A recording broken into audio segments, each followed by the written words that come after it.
Imagine building a $100 million airplane and forgetting to screw in 4 bolts. Sounds ridiculous, right? Like a setup for a bad engineering joke. But that's exactly what happened inside one of the most advanced aircraft factories in the world. And it's not just a story about 4 missing pieces of metal. It's a story about how one of the most iconic companies in aviation burned through tens of billions of dollars, wrecked its reputation, and nearly lost the trust of the entire industry. Boeing wasn't supposed to be here. This is the company that helped put humans on the moon, the company that built the 747, the queen of the skies, and turned commercial aviation into a global phenomenon. For decades, Boeing was the gold standard, the company airlines trusted with their fleets and passengers. If an airplane had the Boeing logo on it, you could bet your life it was reliable. But somewhere along the way, something changed. Speed started to matter more than safety. Profit mattered more than precision. And the cracks, literal and metaphorical, started to show. The unraveling really began with the 737 MAX. Boeing was under pressure.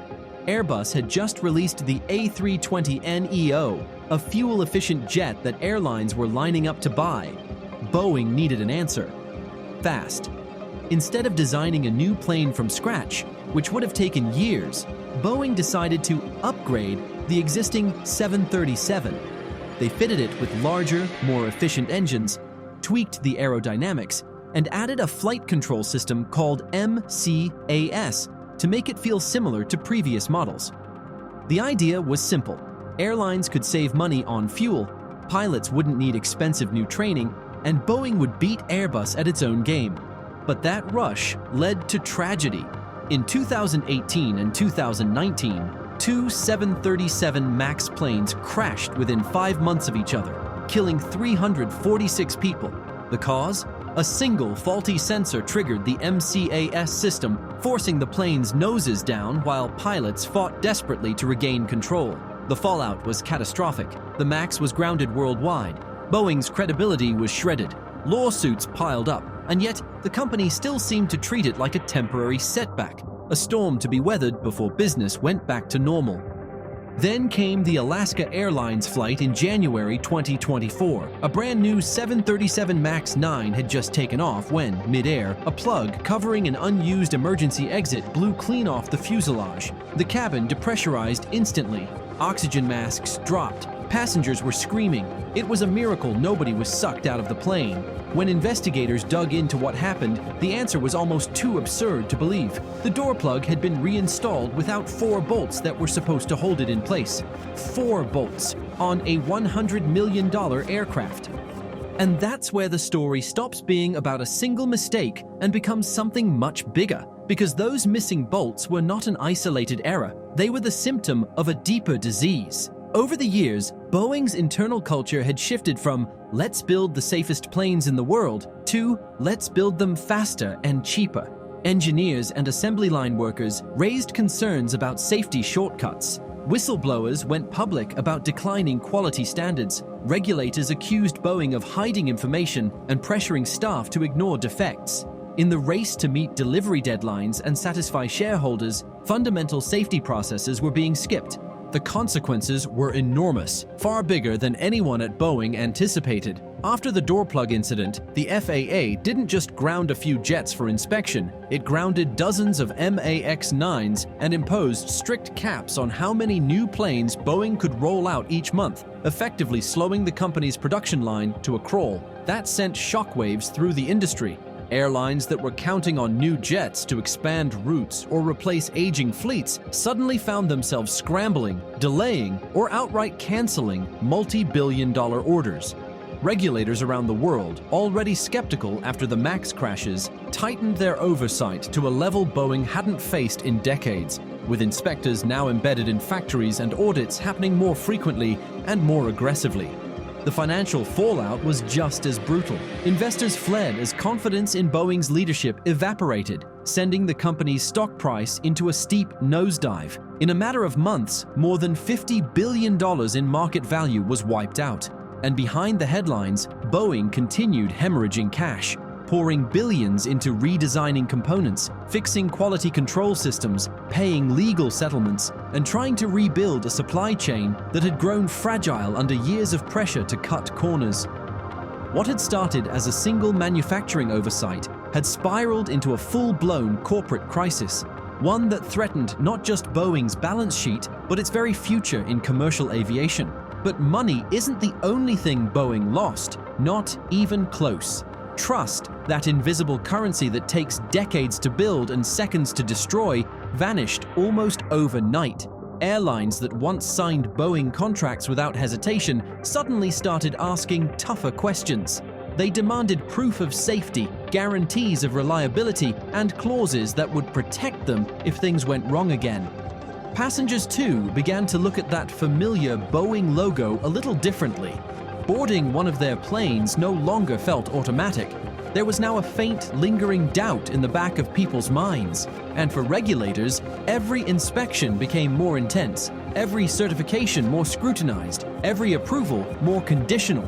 Boeing had gone from being a name that inspired confidence to one that invited suspicion, a devastating reversal for a company whose entire business relies on people believing that its planes are unquestionably safe. And the painful truth is that none of this had to happen. This wasn't the result of some unforeseeable technological challenge or a sudden leap in the complexity of modern aircraft. The problems Boeing faces today were entirely preventable, the product of choices made in boardrooms, not assembly lines. Leadership after leadership chose to chase quarterly profits instead of protecting long-term safety. They trimmed corners to hit delivery targets and appease shareholders, betting that nothing catastrophic would happen. They treated competition from Airbus like a sprint rather than a marathon, trying to beat them to market instead of out-innovating them with better, safer, more advanced designs. Slowly but surely, the company that once stood for engineering excellence, precision, and caution began to resemble a financial machine obsessed with stock prices and earnings calls. And in that transformation, Boeing lost the one thing that made it great: the discipline and pride that once ensured its planes weren't just built quickly or cheaply, but built right. Former Boeing engineers have often traced the company's decline back to a pivotal moment in the late 1990s, the merger with McDonnell Douglas. On paper, it looked like a marriage of equals, but in reality, it marked the beginning of a deep cultural shift. The leadership that emerged from that merger didn't think like Boeing's original engineers, who had built the company's reputation on precision, safety, and innovation. Instead, they thought like financiers. Shareholder value became the ultimate goal, and everything else, including safety and engineering excellence, was bent to serve it. Cost-cutting turned into a corporate obsession. Design teams were pushed to do more with less. Testing procedures that once took months were rushed through in weeks. Veteran engineers with decades of experience were shown the door and replaced with cheaper, less seasoned workers. Safety checks, the painstaking, methodical inspections that catch tiny errors before they become deadly, were outsourced to third parties. Perhaps the most dangerous change of all was Boeing's successful lobbying to self-certify many of its designs and safety processes. Instead of the FAA independently verifying every crucial system, Boeing was now allowed to sign off on its own work. It was a system built on trust that the company would hold itself to the highest standards. But when profit became the driving force, that trust was steadily eroded. And today, the consequences of that shift are impossible to ignore.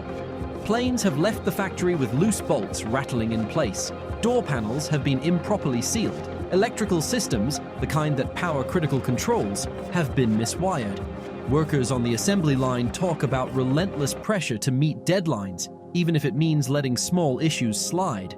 And when those issues inevitably come to light, Boeing's instinct isn't to take responsibility. It's to minimize the problem, point fingers at suppliers, or frame it as a one-off mistake rather than evidence of a broken system. What used to be a company built on meticulous engineering and uncompromising safety has, over time, started behaving more like a manufacturer cutting corners to hit quarterly numbers. And once that mentality takes hold, it seeps into every level of the organization, from the boardroom to the factory floor, leaving a legacy of shortcuts that eventually catch up in the most dangerous ways. Meanwhile, competitors are capitalizing. Airbus is taking a larger share of the global market every year. Chinese manufacturer Comac is pushing aggressively into the single-aisle segment. Even airlines that have historically been Boeing loyalists, like Southwest and Ryanair, are demanding assurances and compensation. Once you're seen as the unreliable partner, it's a steep climb back to credibility. What makes all of this even more astonishing is that Boeing has done this to itself before and learned nothing. After the original MAX disasters, they promised reforms. They pledged to overhaul safety protocols and strengthen oversight. They swore transparency would be their new guiding principle. Yet just a few years later, we're back to planes with missing bolts and executives scrambling to explain how it happened. It's as if the lessons of those tragedies never sank in. Now, Boeing faces a crossroads. The company is still a giant. It builds some of the most advanced commercial, military, and space aircraft in the world. Its technology is unmatched in many areas, and its place in aviation history is secure. But that legacy is at risk of becoming a cautionary tale if real change doesn't happen. It's not enough to patch up the 737 MAX or issue another round of apologies. Boeing needs a total cultural reset, one that prioritizes safety over schedules, engineering over earnings, and accountability over excuses. And that's not just about saving Boeing's reputation. The aviation industry depends on trust. When you step onto a plane, you're placing your life in the hands of engineers, inspectors, and manufacturers you'll never meet. That trust is built over decades, but can vanish in seconds. And the next $50 billion mistake might not involve a missing bolt. It might involve something far worse. Aviation is unforgiving. There's no room for good enough at 35,000 feet. And for a company that once set the standard for excellence, anything less than total transformation simply won't cut it. The story of Boeing's downfall isn't just about engineering errors or management missteps. It's about what happens when a company loses sight of its core purpose. Boeing's purpose was never just to build planes, it was to make flight safer, faster, and more reliable for people around the world. That's the mission that made it a household name. That's the mission it needs to rediscover. Maybe, just maybe, this $50 billion disaster will be the wake-up call Boeing needs. Maybe it will force the company to look in the mirror and admit that the problem isn't bolts or sensors or regulators. It's the culture that allowed all of that to happen. And if they can fix that, if they can put engineering back in the driver's seat, there's still a chance Boeing can reclaim the trust it's lost. But if not, then this isn't just a story about a mistake. It's the beginning of the end for one of the most iconic names in aviation history. If you found this story eye-opening, make sure to hit that like button, share it with someone who still thinks air travel is simple, and drop a comment with your thoughts. Do you think Boeing can bounce back from this, or is this the start of a long, slow descent?